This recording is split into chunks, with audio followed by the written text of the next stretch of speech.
Awesome. Okay, we will get started then. So thanks everyone for joining today. Uh, I'm going to be your host, and I'm Simon from the Maestro team, so Maestro Architect over here. You probably will have seen me if you are in our Slack community.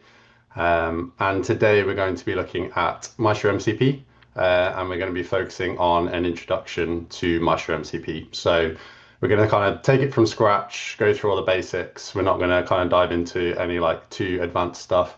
I know there are some teams that are doing some really cool things with MCP and other AI tools. So we'd love to hear from you and what you're doing and how you're achieving those things. But yeah, we're going to keep it focused on the basics today. So diving right in. So what is MCP and how do we install it? So MCP is Model Context Protocol. We have a nice blog post here with an introduction to the Maestro MCP and what it is. In plain English, it's effectively an interface between Maestro, the tooling, and Simon, your, yeah, sorry, one quick one. Maybe make this a little bigger. It's a little tough to see. sure. Sorry about that. No problems. Thank you. No problem. Yeah, apologies. I'm on a widescreen, so yeah, the resolution can be a bit smaller. Yeah, an interface between Maestro and your AI tooling. So whether you use kind of Claude, Cursor, Codex, all those type of tools, it allows that LLM to interface directly with Maestro and the APIs there to use it to kind of drive Maestro and create Maestro flows. And we have a bunch of things in the article for use cases of how it's used, what you can do with it from test creation, interactive test execution, maintenance, device management, all those kind of things. It's super simple to get started with it. So you can literally run the Maestro MCP server using Maestro MCP command in your terminal. It's already baked in if you have it installed on your system. And then if you're going to be using it in an IDE like Claude Desktop or kind of Claude Code or something, you can just grab this and put the config in your chosen kind of workspace tool.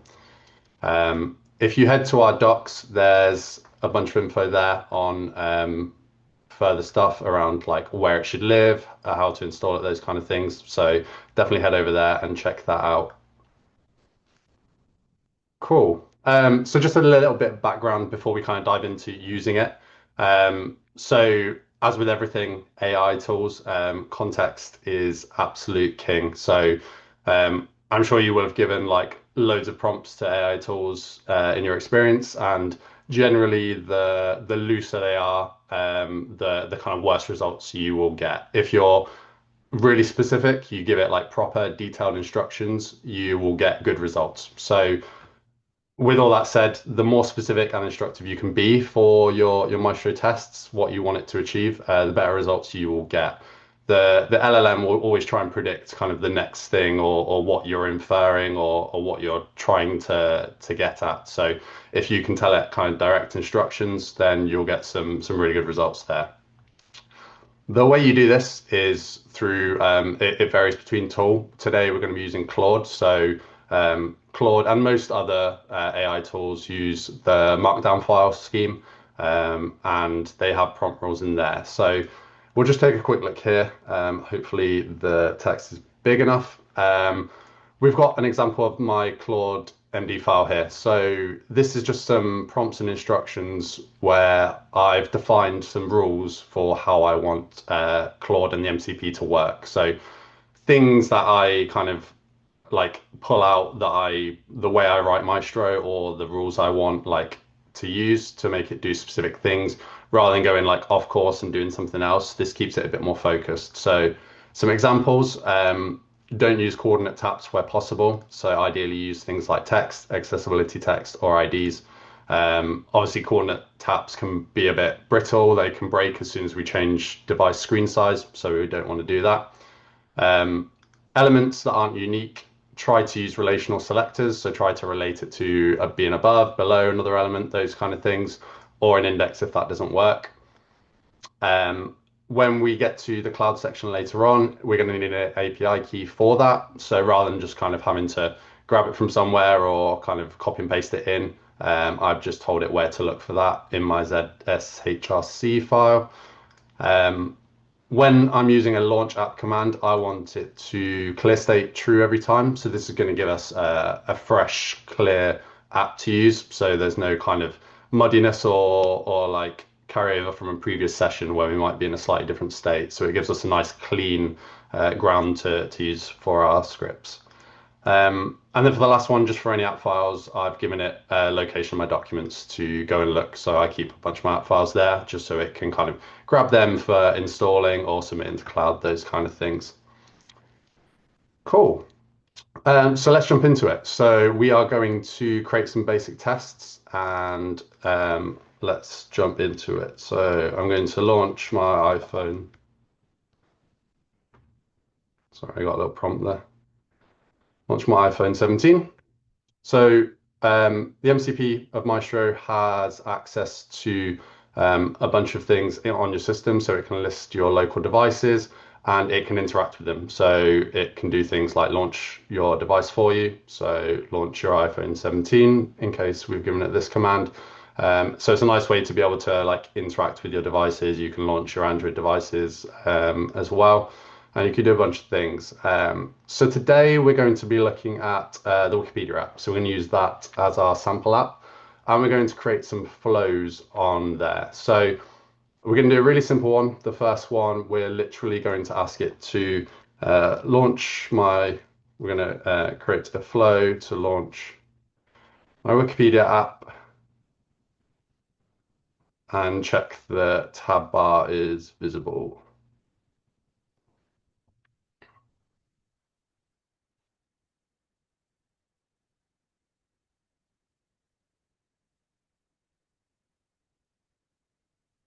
Cool. So just running through, doing a fresh install of that, and then it's going to start running through the Maestro run tool, and it's going to start querying it.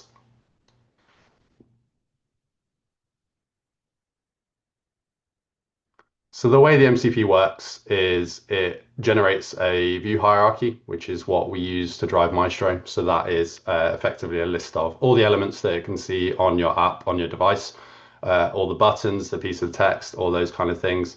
And it uses them in combination with screenshots to kind of figure out what's going wrong. What's kind of on your app screen to put it together. And you can already see it's created this YAML flow file already. So that's super quick. It launched the app. Now I've told it to launch clear state true. So the interesting part here is that we have now launched the app fresh and it's given us a different view from before. So because we'd used the app previously, we had kind of bypassed the onboarding and everything, which is recognized here. So you can see onboarding likely showed up since we cleared the state. So now it's suggesting that we do something else. So you see it kind of created this original file. It missed that tap on step for the skip button, went straight into checking the tab bar, and it's kind of run the test all iteratively, and it's figured out that something went wrong, the test failed, and it had to kind of self-heal and fix itself, which is pretty cool. So it's inserted that, and now it's rerun the test. You can see it's launched. It went through the onboarding, tapped on the skip, and then we're asserting the IDs for all of the tab bar buttons. Awesome. So that was super quick. There's our first test done, running, ready. So we'll move on. We'll create a new flow to search for the term iOS and assert that it's visible in the list.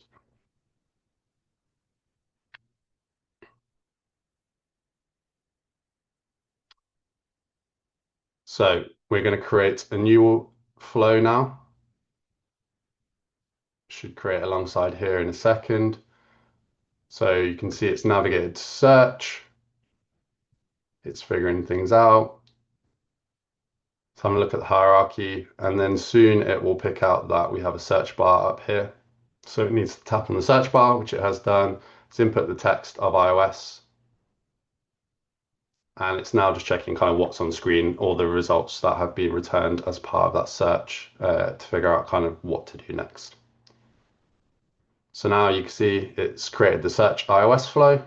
Again, super quick, created it, and now it's running through it. So it's kind of used the knowledge that it has from the start of our first flow, and it's kind of applied it quickly to the second flow to be able to use that going forwards. So it kind of makes like test creation at first can be like it's slow to kind of get started, but as soon as you start building up some flows, it becomes like really super quick because it uses the context of your other flows and other things in your code base and patterns and things like that to kind of build upon. So yeah, you can see here we're inputting text, we are asserting visible text iOS, and then we've passed the flow. So now what I want to do is I want to tap on the operating system by Apple section. So I want to tap on the operating system value returned. So we're going to tap on that one, and then it should take us to the article, and then it should load here. So, and then check that we are taken to the Apple operating system article.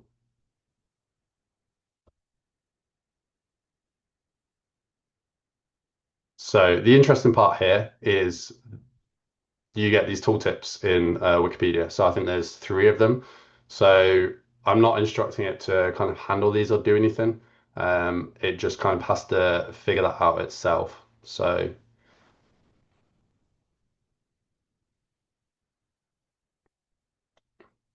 because I've moved on to the next screen, it's kind of observed that we're not actually on the article screen, like the kind of search to be able to run the full flow. So it's rerunning the start of the test. It's cleared the app.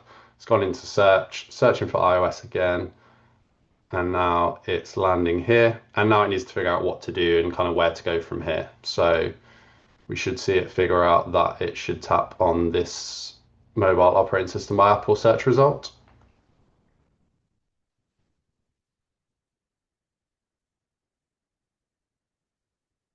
There you go. It's figured out that's the unique unambiguous target, which is cool. It's tapped that, it's dropped into the article, and then it's doing some more stuff. So here, okay, cool. It's seen that there's a tooltip overlay and it's dismissed it.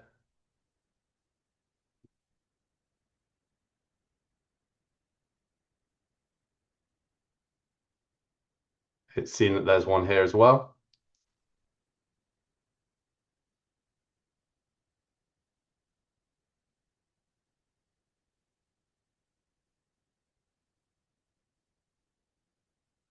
And then there's a third one here. Cool. So it's handled all of them and then it's finished.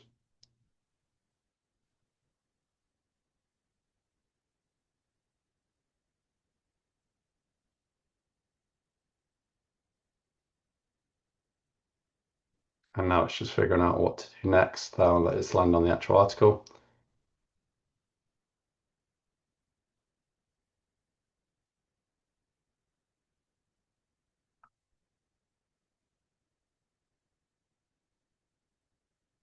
Awesome. So it's adding this here and it's going to rerun the test.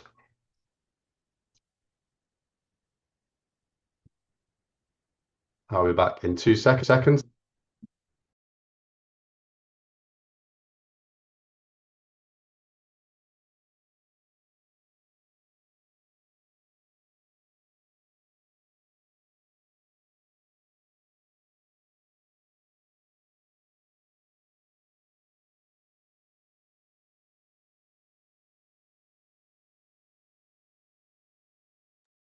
And I'm back. I'm very sorry about that. My youngest cat somehow figured out how to turn on the tap, which is a first. Cool. So yeah, we have the flow passing now. So we did the entire search. We handled the tooltips, which is really cool because we didn't prompt it for that at all. And we've asserted the ID is visible and that the text is there as well. So that's kind of all done. So next we're going to move on. We're going to do something a little bit more advanced now. So we're going to extract that logic out into a subflow. So we're going to take out the search logic and we're going to make it reusable. So in the search file, Hey, Can we Simon, say I? Yep, go ahead, Jake. real quick, couple cues. Sure, man. Do we have a guide for codecs as well? And then can this run Yes, headless or in the cloud? cool. Yeah, codex instructions should be very similar, should be on the docs page. It can run headless on Android. I don't believe it can run headless on iOS. So just Android for now. And then we will get to the cloud in a little bit. So yeah. Ooh, one more quick one. Plan support for AI vision as assessments. Are there any plans to support AI vision as assessments? I'm not entirely sure what that means. I think that potentially means talking about like using AI to look at screenshots and stuff. We do have an assert screenshot functionality, so you can kind of take snapshots and you can um, do like snapshot testing with that, um, and that will kind of pass or fail depending on whether the screen has changed or not, given the instructions. So yeah, that's a bit separate to AI at the moment, but yeah, it does work. Yep. Yeah, they followed up with like assert that the screenshot has address in it. Okay, yeah, yeah, absolutely. And we do have experimental AI commands as well. So I think if you go onto our docs page, we have, I think it's assert with AI.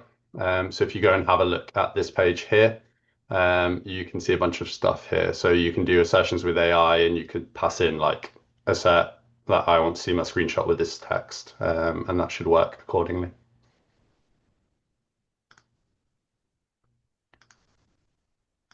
We've got Cool. a few other questions, but we can take them post this next session. Sweet. Okay. We'll carry on here. So, yeah, I want to extract my search functionality out into a subflow that can take a parameter.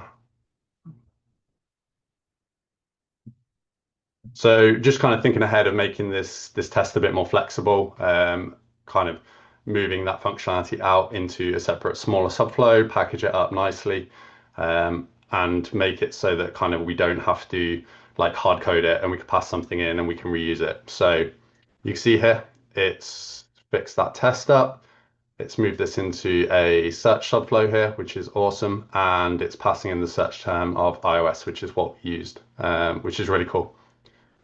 Um, so yeah, we have our search subflow here. So it's created it. It's handling the tap on of search, tapping on the search bar. It's inputting the text that we've passed in the search term, and then asserting that that's visible. So super simple. It's handled it all, and it's running alongside here just to make sure that the updates it has made work fine.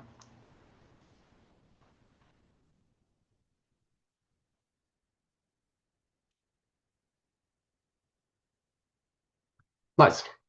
Flow is totally passed, and then it's given us feedback on what it's done. So it shows what it's created. It's created a reusable subflow, takes a search term, which is given here. So it just means that we can reuse that in a different test. We can pass in different search term, and then it will call it with our env parameter there, which is awesome, and then passes fine. So that's really cool. We'll move on to the next piece, which is Maestro Cloud integration. So hopefully most of you have heard of Maestro Cloud.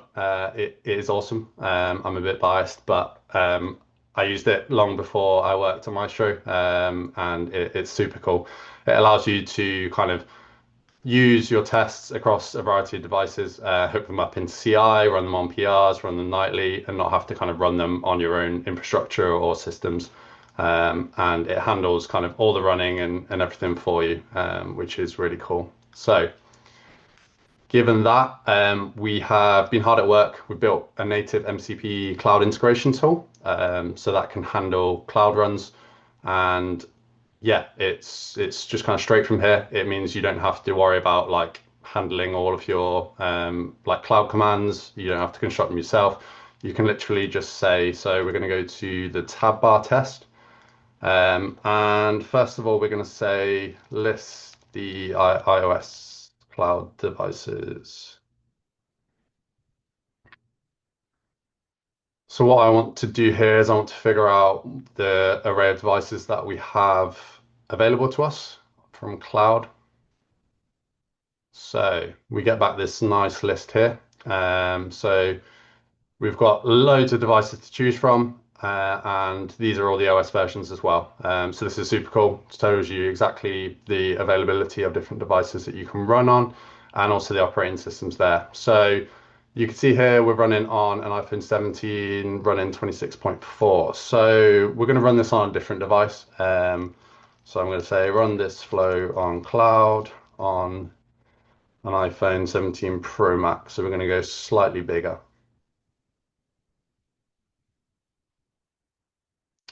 Now it's going to grab my API key from my location I've passed it to, and then it's going to run on cloud. So this is its thought process. It's looked at the devices on there. It's found a 17 Pro Max running 26.2 at the moment, and it needs to provide the app file as well. So it's found the app file there, and it's used my API key. So there you go. It's triggered a run command on cloud. It's let us know the upload, so I can just click on it. I can load it here, and you can see the flow has already hit cloud. It's already been submitted. It's been passed up, and it's preparing. So already we're running on 17 Pro Max, which is exactly what we asked it to do, running against iOS 26. So we can drop into there.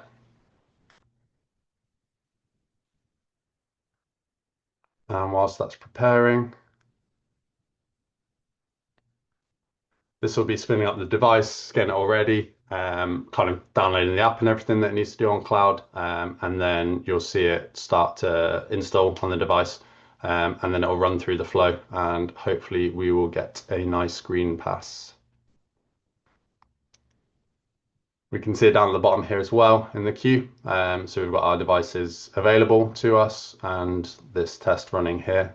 So if we submitted any others up as well, we would see them appearing in the queue as well, which we'll do in a second. So as part of that, we will have to make some adjustments to submit up the workspace.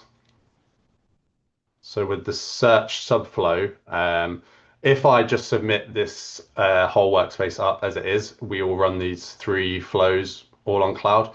And as this is a subflow, we don't want it to run kind of alongside the other two. It should be excluded effectively. So what I'm going to say is I want to run the workspace on cloud, and I want to add an exclude tag to my search subflow.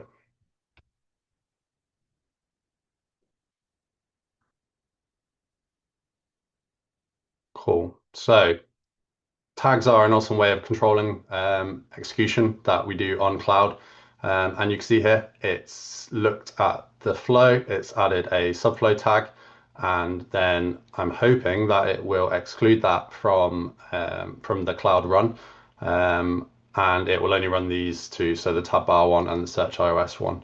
Our first test is now running on cloud, so you can see here, it's gone through and it's run all the steps and it's passed, which is awesome. So full run there. And if we watch the playback, you can see it load the app, launch the app, and then get to there and see all of the tab bar IDs are there and present. So yeah, cool, total run. And then if we load up this run that we've just submitted, where we've submitted the workspace, we should be getting the two tests. Cool. So it's done exactly what we want it to do. It submitted up the entire workspace, which we can view here. You can see these are the two kind of flows that we're actually running, and then it's got the subflow as well. It's excluded it from running like we wanted it to, because we've added that tag and we've excluded the subflows tag, which you can see there. So whilst that's preparing, we will open up that one.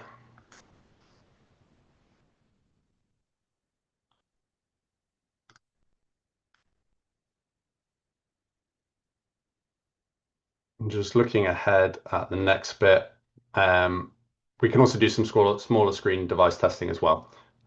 So it's important to kind of test across devices. The awesome part about cloud is we can kind of leave it running in the background whilst we're there. So if we close that and let's look at our tab bar test, I want to run this flow on an iPhone SE. Actually, let's be a bit on a smaller screen device.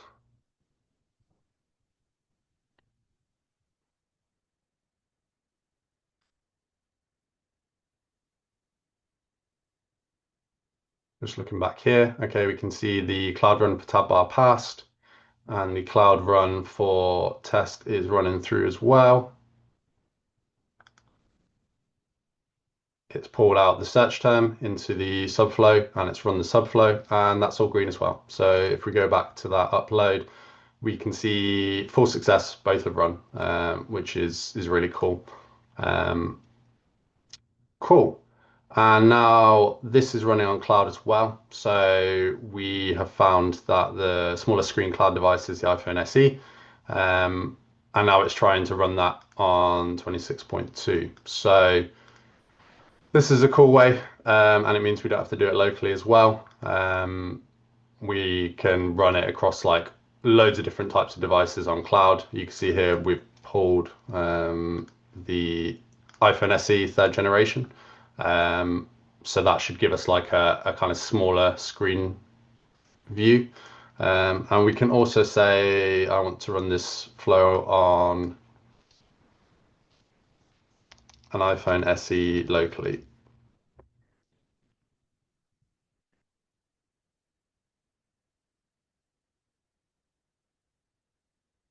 Nice. So it's handled the booting of that.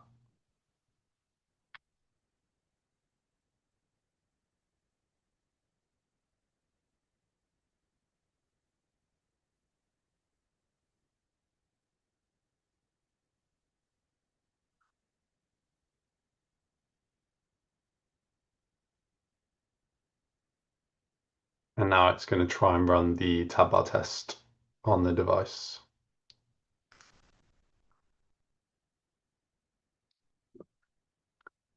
So it's just installing the app and the driver, making sure they're ready to go, as you can see here. And now it's handling, so it's launched it, seen onboarding, and we can see here total success, flow passed on iPhone SE locally, which is cool. So we know that our flow is working across a large device. We've seen it work on a 17 Pro Max, and we've seen it work on an iPhone SE. And then in the meantime, we also have the run on the iPhone SE on cloud, which is cool. So all our bases are covered. We know it works on smaller screen locally. We know it works on smaller screen on cloud. And we can watch the playback here and just kind of check that it's working fine. And then, yeah, all good. So that's cool. That's all sorted. So we've got our kind of two main flows. We've got our subflow. And I guess now to move on to kind of a bit of a harder challenge here is to make something cross-platform. So let's try and also make the flow run on Android. So there's lots of different ways you can approach this. You can have separate flows for iOS, separate flows for Android. The problem then becomes that you have to maintain them separately, and quite often there's a lot of crossover with apps in that they will share a lot of the same elements and a lot of the same functionality. There might be one or two subtle differences, but generally they can be handled with like a small conditional flow or something. So we are going to just get this pixel started, and then we will run the test on there. Just drag it over here. Cool. So we're going to focus on the tab bar test for now. So I want to run this flow on Android and fix any issues that come up. So this is going to come up with a bunch of interesting things and issues. So from the start, I know that the app ID is probably going to be different. So it'll be interesting to see how it solves that. And then there's also a good chance that some of the tab bar elements are also different as well. Um,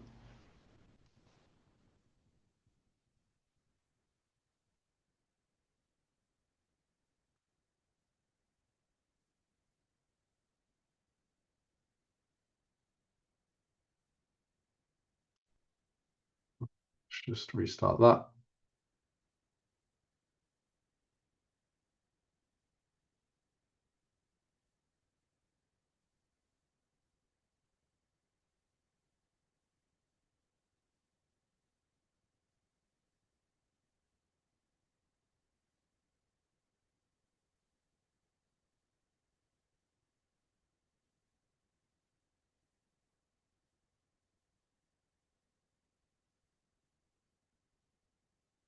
Cool. Now we're up and loaded.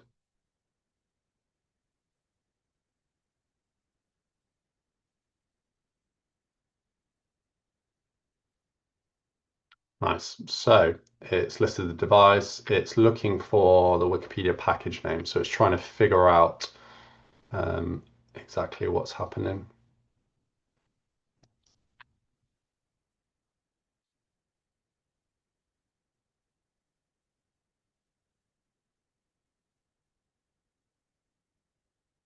Nice. So it's seeing the app ID is different.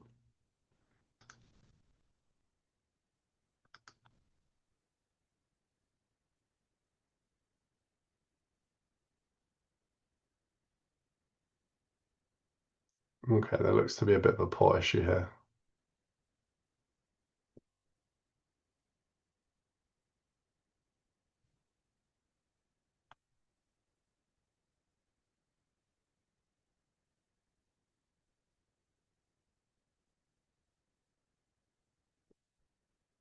Trying to find the Maestro driver APK for now.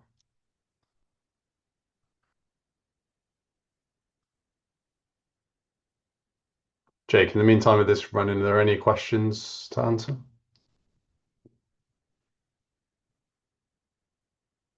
Yes, sir. Um, What yeah, have you got? Dan's been helping answer a bunch. Uh, a real quick one I just saw. Oh wow, a lot are popping up. What emulator is being used here?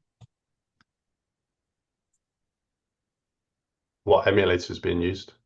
Yeah, Pixel 6.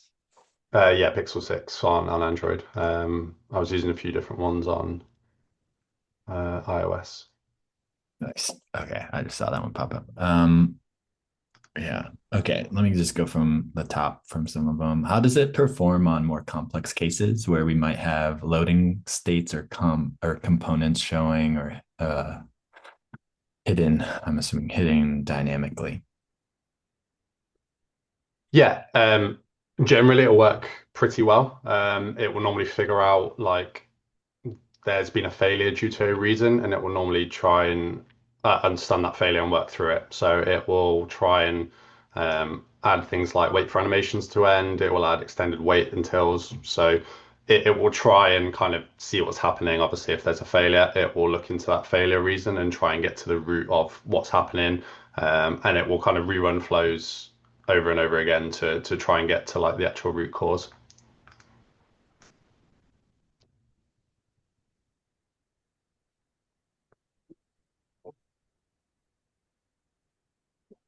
Um, Next one is what's the best practice to test custom APKs or ones installed via Firebase since these are all simulated devices? Sorry, Firebase test lab was that about? What's the best practice to test custom APKs or ones installed via Firebase? Uh, So That's a tricky question to answer. It depends what the custom APK is. Yeah, I'd have to understand more information about that individual case to kind of answer it properly. Cool. Can the MCP connect to two local emulators at once and run two tests in parallel? Yeah, not currently. So that's something that we are working hard at, kind of making improvements on. So it should be coming very soon. But yeah, we see the use case for running kind of sharded or parallel tests. So we'd love to have that.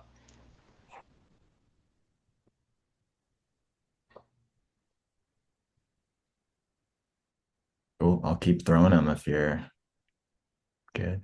Um, Yeah. We got another one. It's kind of running through on Android at the moment. So yeah, it's kind cool. of figuring out what to do.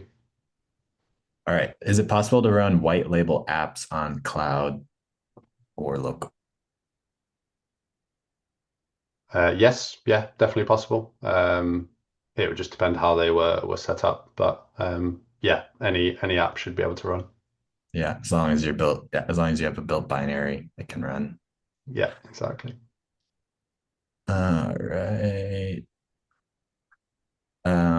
Here's from Hongbu. I use Maestro for Android simulator, tried with YouTube app, but when uh playing the video, all right, let me play when play the video, use tap on video panel, it wouldn't stop playing video.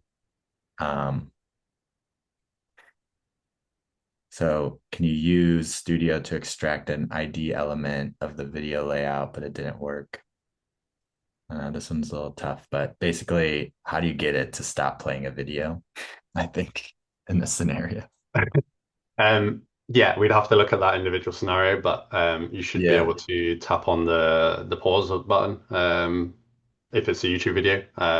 But yeah, share your issue in our Slack community, and we'd love to help you out.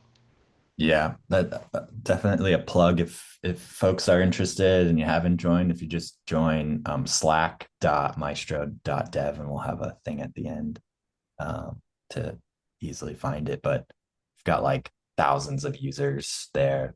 And it's a great place to get support from our team or even from other users on when you run into stuff like that. Um, keep going, Simon. I'll just jump back to this, and then we'll have time Okay. for some more questions at the end. Um, Yeah, so we can see it's created an Android flow.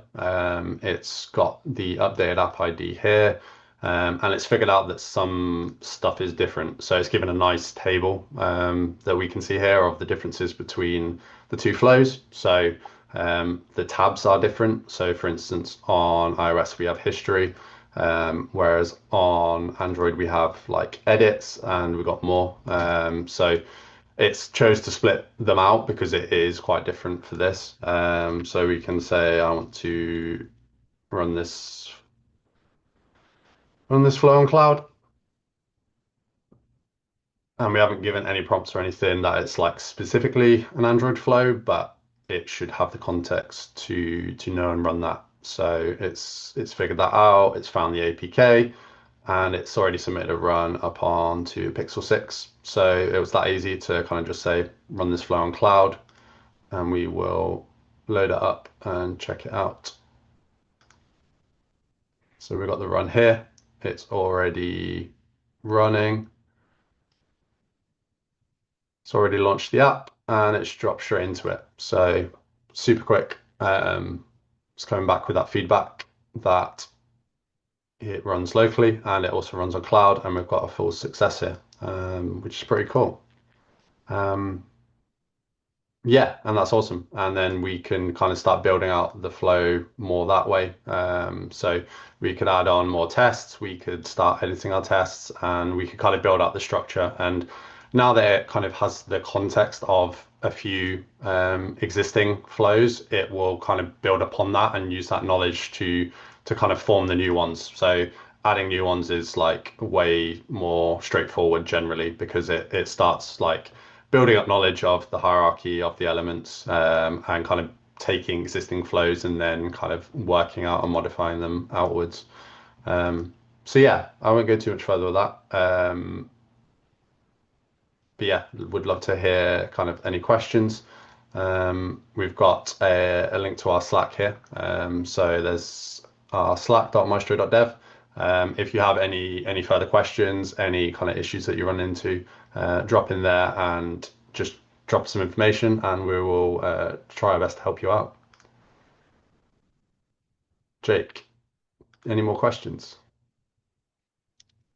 There's a lot of questions, a lot of questions. So we'll do our best to get through as many as we can in these next 15 minutes. And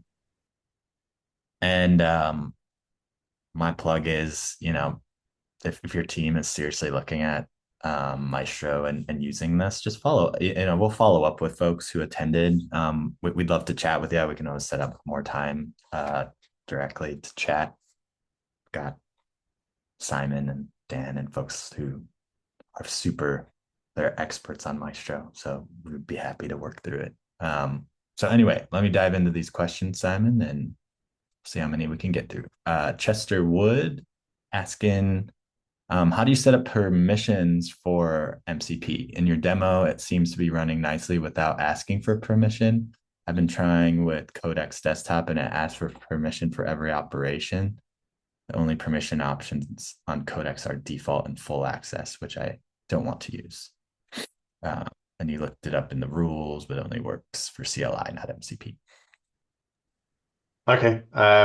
Yeah, so here in the interest of kind of speed and time, I was using what Claude terms auto mode. So Claude has different permissions, kind of similar to Codex. So it's got like an ask before edits or edit automatically or like a plan mode. So I was using auto mode just so it would kind of go streamlined through and it wasn't kind of asking for permission to do a bunch of stuff. But it does build up a JSON file as well of kind of your settings. So you can kind of set your permissions generally like once or for the project or for all time. So it differs between Codex and Claude and other tools as well. So it is tool specific, but there should be a ways around kind of like lasting permissions for certain things, certain tools.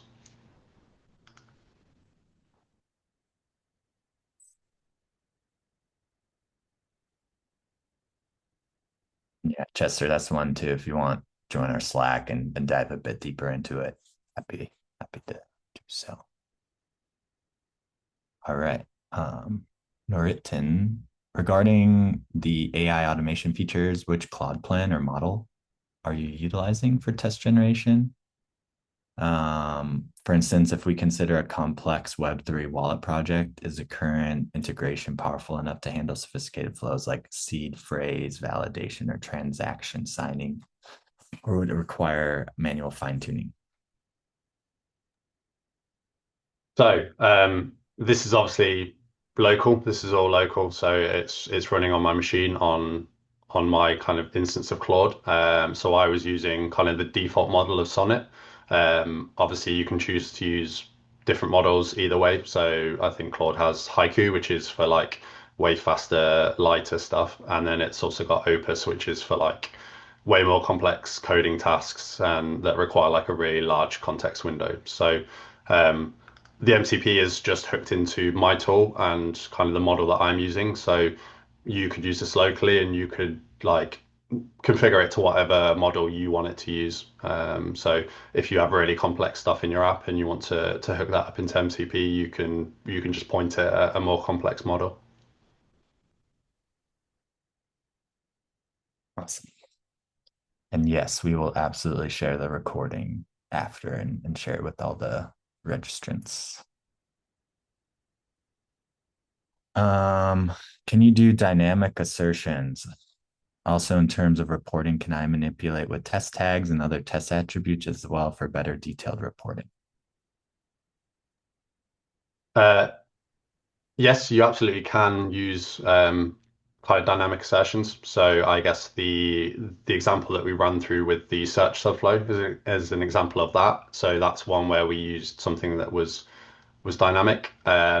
If you're looking for something that is kind of changing all the time and you want something that's not as like deterministic and you want to make it a bit more general, You can ask it to use things like wildcards. So you can like assert portions of text, or you can assert like if you want to assert that you see like an OTP, a one-time passcode, and you know it's going to be 6 digits, you can assert that you use regex to assert like 6 digits. So you don't have to kind of define exactly what you want to kind of assert on. You can make it a bit more general, so it applies to your context. Reporting is separate, but obviously you can set any tags on any of your tests, and you can kind of define them. And we have things like custom properties as well that you can apply that are also available to webhooks. Yeah. Um, can we create tests using a real device connecting through a USB like Maestro Studio? Yes, yeah. So physical device would only support Android at the moment, but it would work on that. Currently, there's not physical iOS support, but it's something we are working on that should be available in the future.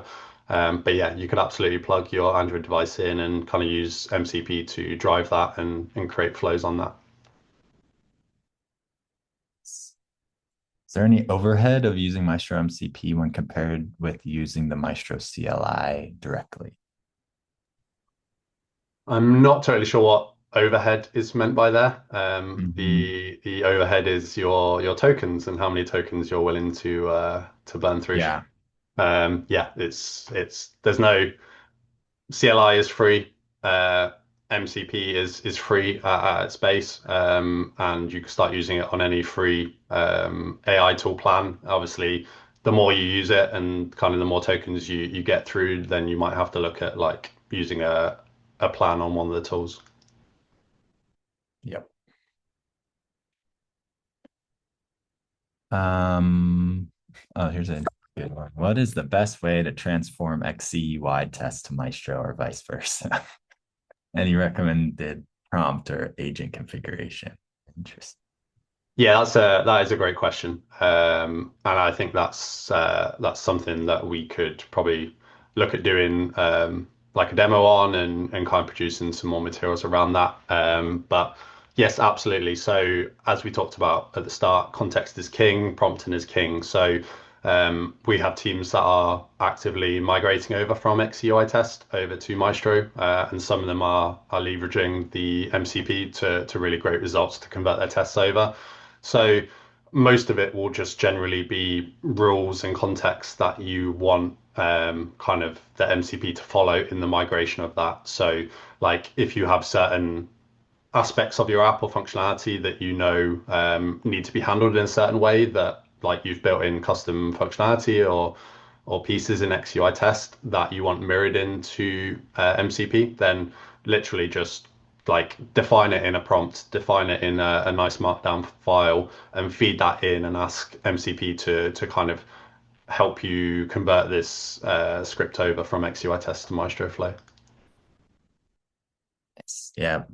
Yeah. Some other scenarios that come to mind are like we've had some teams who are using like test platforms that are like a little more proprietary in nature, where you don't really have like access to the test result. But even some of these teams are like taking those test steps using their AI and regurgitating the Maestro as well, just because they want like the deterministic test thing themselves that doesn't feel like a black box. So like Waldo and it's like some platforms like that where you record replay, it's been pretty good at replicating those.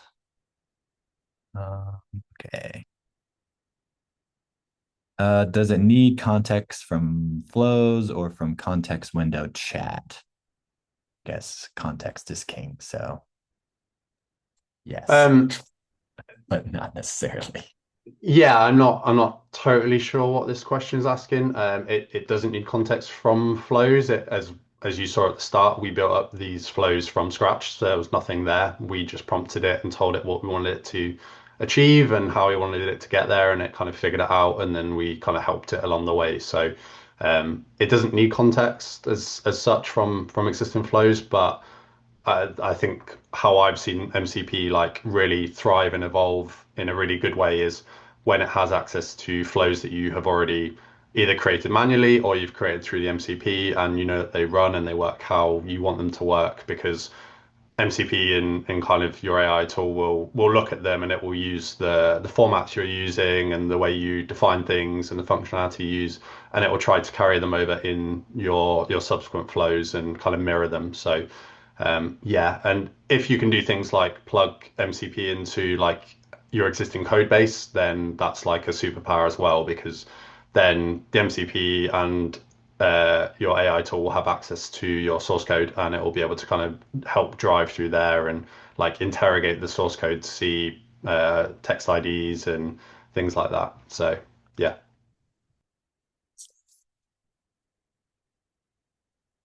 There's a few more. Dan's, I mean, we've had over we have 45 questions, thoughts on. Keep them coming. We have five minutes. Okay. Test result. Can you show some of the test results in either cloud local? So we did show some of that, Praveen, earlier. So maybe check out the recording when we send it. But yeah, every time you get a test result, you'll get, the test in line along with the recording that's been executed every time you make a upload to our cloud. Similarly, you'll be able to see it locally executing too. Yeah, Uh, absolutely. And also, what kind of we didn't show because we're very focused on MCP is that if you're running on your own cloud, you can set up like email reports and Slack reports as well. And they would provide you with like detailed notifications and reports after the flow had kind of finished running.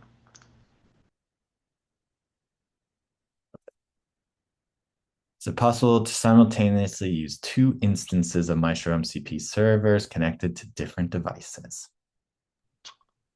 This isn't something I've tested. I only have two hands, so I think you'd need like way more hands and like you'd be really busy running that much at once. I wouldn't recommend it. I think because of the way that kind of the connectivity works to the devices and through the ports and everything. I think it could create some clashes there. But yeah, try it out and let us know because that would be interesting to know. Yeah, Damien, report back for sure. All right, answer. All right, couple more. I'm using Maestro MCP with cursor, but not proper, but it's not working properly, and the agent will get stuck. Connection to the device driver, it'll get like a localhost refused error. Okay. I'm presuming this is on Android.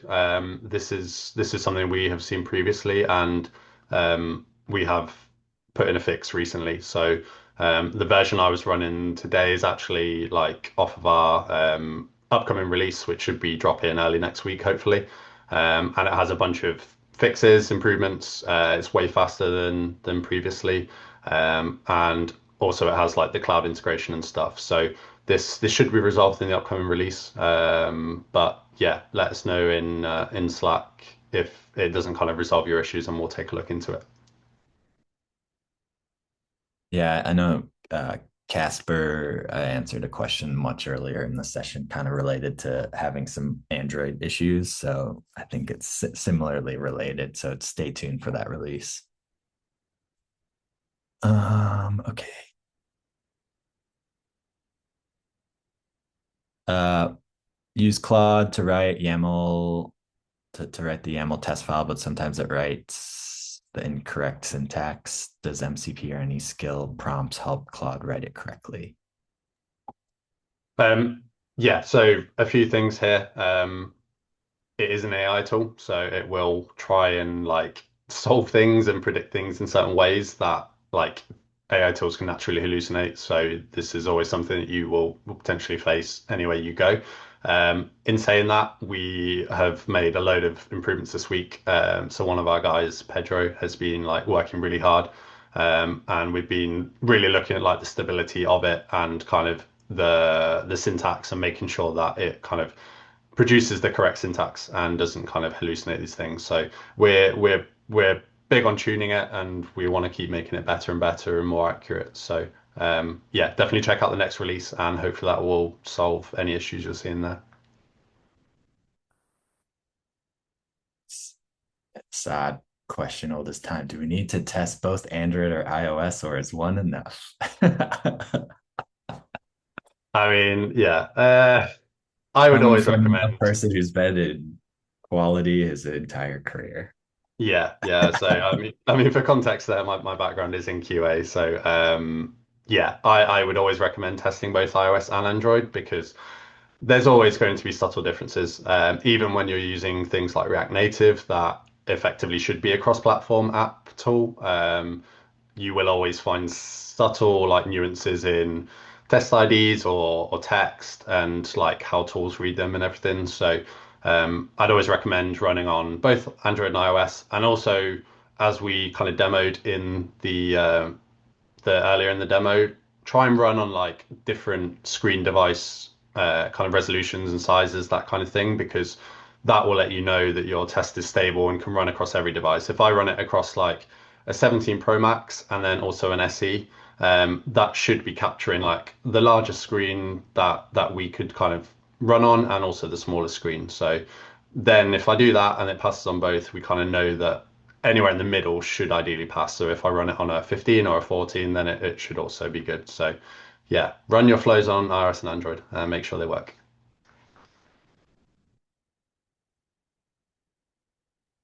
All right. One more snuck in here from Praveen. Um, it looks like, oh, he built a set of tests with Contacts app. Please take a look. Your feedback would be super helpful to learn. Sent us the link.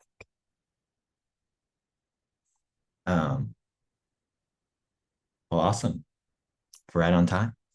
Uh, Simon, dude, nice job. Nice job. We still got 83 people on here, so that's always a good sign. People hung around. Appreciate everyone for taking the time. And yeah, we plan to do more of this. Would love to hear from y'all if you have some ideas of other things you'd love us to dive into. Um, and and yeah, come find us on Slack. If you wanted to, do a follow up, we'll definitely follow up and set up time to talk about what your team is trying to do with Maestro. Yeah, we'd love to help y'all out. Over to you, Simon, to wrap it up. Yeah, thanks, Jake. No, awesome. Yeah, as Jake said, we'd love to catch up with you and hear about kind of how you're testing, how you're using Maestro, if you're using MCP, what kind of features and functionality you'd like from it going forwards. And we'd love to get everyone on board using Maestro because it's awesome. So yeah, appreciate your time today and thanks for joining everyone. Cool. Have a good one. Take care. Bye. Bye.